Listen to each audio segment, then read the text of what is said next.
computer files ni Undersecretary Cabral tinurn over sa Ombudsman. So, natanggap na ng Office of the Ombudsman ang mga computer at ang files ni Yusek Cabral. Sabi ng Ombudsman, it will remain sealed until mapasailalim ito sa Digital Forensic Examination.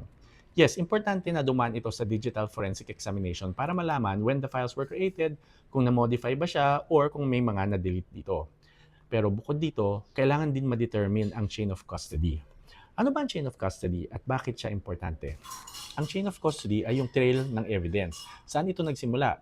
Sino ang gumawa ng mga computer files na yan? Kanino siya dumaan? After magawa ang mga files, sino ang nag-access? Sino ang mga humawak ng computer? Saan ito idinala? Bakit sobrang importante ang chain of custody? Kasi dito malalaman kung tampered ba yan, dinagdagan ba yan, may bunura ba dyan, at ang pinaka-importante, sino ang mga posibleng gumawa nito. Kaya tama ang ginawa ng Office of the Ombudsman na sinelyuhan ang computer hanggat makadaan ito sa forensic investigation. Guarantee din ito na ma-preserve ang chain of custody.